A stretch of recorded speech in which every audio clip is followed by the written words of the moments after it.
Saya itu juga di sini di Jakarta merantau. Saya itu melihat orang kota dan orang desa itu berbeda. Di desa kalau ada yang meninggal itu warga itu gotong royong, sholatin, mandiin, ngubur bareng-bareng. Di kota Masya Allah bisa individu orangnya. Meninggal nenek saya, bisa-bisanya sebelah rumah nggak tahu itu ada orang meninggal. Serius bang, sebelah rumah keluar. Kayak keluar tuh kayak pakaian rapi terus nanya gitu. Buka pagar. Ada apa tuh? Ada apa tuh? Matanya picak gitu.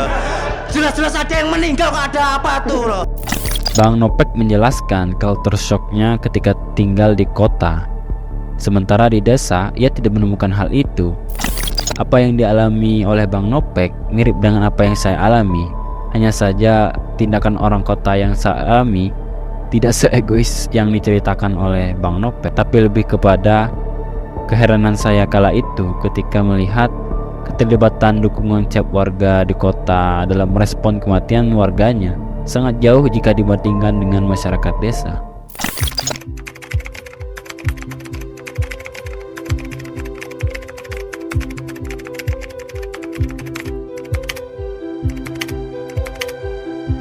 Momentum yang lebih mudah menurut saya untuk melihat gejala perbedaannya adalah dalam pelaksanaan budaya tahlilan pasca kematian.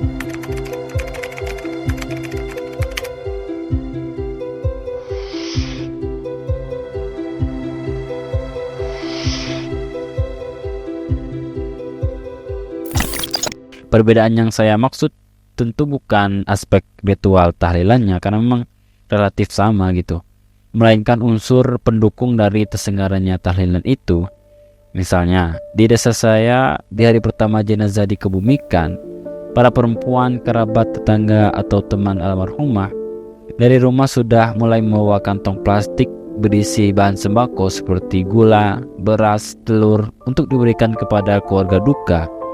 Kemudian di hari kedua, para ibu-ibu meninggalkan rumah mereka sembari masing-masing membawa pisau dapur. Tidak kalah dengan para ibu-ibu tentunya. Kaum laki-laki, keluarga dekat almarhumah, tetangga, teman, dan sebagainya sudah mulai membahu untuk mencari kayu guna mencari tiang atap masak dan membuat semacam panggung besar yang nanti digunakan untuk mencuci bahan makanan maupun perabotan. Belum lagi tindakan kolektif masyarakat untuk menyumbang yang diinstruksikan kepada setiap ketua RT yang ada di desa untuk mendatangi rumah ke rumah. Tentu hal ini tidak lepas dari tujuan, yakni meringankan beban setiap pelaksanaan kegiatan baca Quran, Yasin, dan tahlil untuk hidangan para jamaah atau masyarakat yang terlibat bagi keluarga penyelenggara tahlilan. Dan terkhusus di desa saya, malam ke-7 pasca kematian warga itu diselenggarakan dengan cara budaya nganggung, yakni para peserta tahlilan membawa makanan sendiri dari rumah dengan tujuan utama yakni meringankan biaya operasional di tempat keluarga penyelenggara acara tersebut. Sedangkan di kota, saya tidak melihat ada ibu-ibu yang membawa pisau sembari membawa tentengan bahan sembako. Tidak ada para bapak-bapak dan anak-anak bujang yang gotong royong membuat tempat cucian piring dan tenda masak. Tidak ada ibu-ibu dan anak-anak gadis yang bagi tugas memotong bahan makanan sembari bersenda gurau satu sama lainnya. Sebab makanan disediakan dengan cara catering, alas makan yang digunakan untuk sekali pakai sehingga tidak perlu repot-repot mencuci satu-satu. Dan peserta acara tahlilan jauh lebih sedikit jika dibanding dengan jumlah peserta tahlilan di desa. Lalu saya mulai berpikir apa yang menyebabkan terjadinya perbedaan ini. Kenapa keduanya berbeda padahal ritual dari tahlilannya itu sama?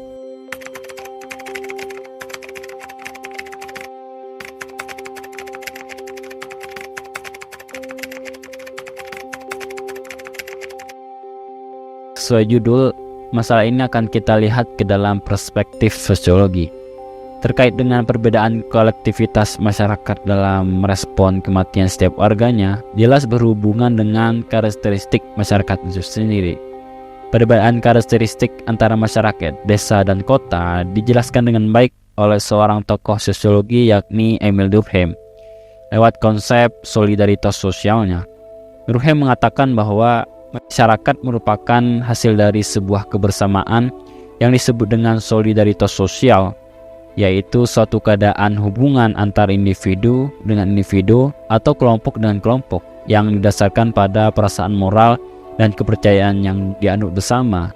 Durkheim membagi dua jenis solidaritas, yakni solidaritas mekanik dan solidaritas organik. Solidaritas mekanik adalah solidaritas yang sangat identik atau mudah kita lihat pada masyarakat desa, yang dimana mereka memiliki homogenitas yang tinggi terhadap kepercayaan, aliran, pekerjaan, hubungan darah, moral, cita-cita. Oleh sebab itu, tindakan bersama sangat dominan pada jenis solidaritas ini. Nah, oleh karena pada masyarakat desa mereka lebih memiliki sumber daya kolektivitas ini, atas dasar bermacam kesamaan, jadi segala tujuan dan problem di tengah masyarakat itu disiasati dengan kerjasama, tolong-menolong, atau gotong royong. Ini terjadi dalam bidang apapun, termasuk pada budaya masyarakat dalam merespon kematian setiap warganya. Misalnya keterbatasan ekonomi keluarga penyelenggara tahlilan. Oleh karena masyarakat desa yang memiliki instrumen kolektivitas atau sumber daya kolektivitas, problem tersebut dapat disiasati dengan beragam bantuan. Ini sangat berbeda dengan jenis solidaritas organik yang dapat mudah kita lihat pada masyarakat perkotaan. Jika solidaritas mekanik menekankan pada persamaan, maka pada masyarakat dengan solidaritas organik sebaliknya, yakni ciri masyarakatnya adalah heterogen atau beragam, dan diikat justru karena perbedaan. Disebabkan masyarakatnya memiliki background pekerjaan, keahlian, agama, aliran, daerah, suku yang berbeda pada setiap masyarakatnya. Kerjasama akan terjadi bila ada pembagian kerja yang spesifik dan biasanya berbasis untung rugi. Oleh karena itu, huru-hara kesibukan tahlilan pasca kematian di kota tidak sebesar di desa, karena hubungan kekerabatan yang rendah akibat mobilitas yang tinggi, kemudian pekerjaannya sudah berbeda, agamanya berbeda. Sekalipun agamanya katakanlah mayoritas Islam, tidak semua penganut Islam menerima budaya tahlilan itu. Oleh karena itu, peserta tahlilan dan bentuk dukungan serentak warga pada pra acara tahlilan tidak seberagam dan serentak di desa. Ya, makanan diperoleh dengan melakukan hubungan ekonomi yang yakni memesan jasa catering. Makanan pun dihidangkan dengan alas sekali pakai yang mengindikasikan bahwa dalam usaha penyelenggaraan tahlilan itu diusahakan menghindari keterlibatan terlalu banyak masyarakat. Bukan menolak, tapi masyarakat kota tidak punya sumber daya kolektivitas seperti di desa jika bukan melakukan relasi ekonomi. Maka tidak mengherankan jika dalam kasus saudara Nopek, tetangganya bersikap acuh kepada kematian neneknya. Lantaran tetangganya merasa tidak memiliki hubungan apapun terkait pekerjaan, hubungan darah, dan dilihat dari untung rugi pun mungkin ia tidak merasa mendapatkan apapun jika membantu terlalu banyak. Berbeda halnya jika ia ditugaskan untuk melakukan pekerjaan menyiapkan tenda karena dia bekerja di instalasi penyedia tenda acara misalnya, atau juru masak jasa catering dan lain sebagainya. Perbedaan karakteristik masyarakat kota dan desa yang diterjemahkan oleh Durkheim ke dalam dua bentuk solidaritas, yakni mekanik dan organik, menyebabkan representasi yang berbeda pula pada setiap aspek kehidupan masyarakat.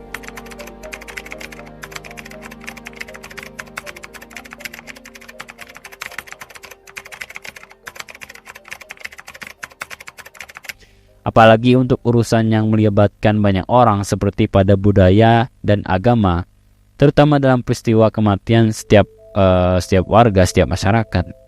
Secara tidak langsung, kalau kita lihat lebih jauh, keberadaan sumber daya solidaritas sosial juga menentukan eksistensi sebuah budaya dan pengaruhnya.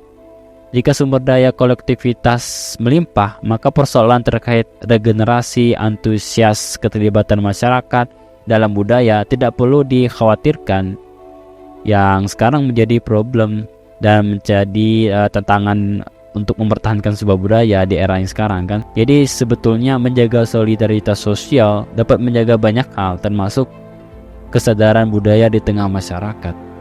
Salah satu alasan yang melatar belakangi saya untuk memilih topik ini dan tidak ingin membuang begitu saja adalah tentang kekhawatiran detail kecil dari budaya yang terancam hilang. Tahlilannya memang akan bertahan lebih kuat, tapi apakah akan tetap ada perempuan di masa depan yang rela meninggalkan rumahnya seharian tanpa digaji di hari yang tidak bisa ditentukan? Sampai kapan masyarakat desa begitu mandiri untuk tetap memasak makanan sendiri dan tetap mempertahankan alat makan guna ulang di zaman penuh kepraktisan dan budaya instan seperti sekarang? Sementara belum ada tulisan ilmiah yang memfokuskan diri untuk merekam dan menganalisis ke dalam bentuk teks dalam melihat fenomena sosial yang membuat saya sendiri takjub, apalagi ini desa sendiri, Pak. Ya, terakhir gue pamit undur diri dan sampai jumpa di pembahasan topik selanjutnya. Terima kasih sudah menonton konten pertama saya sampai selesai. Kalau ada tambahan dan bantahan silahkan tulis di kolom komentar.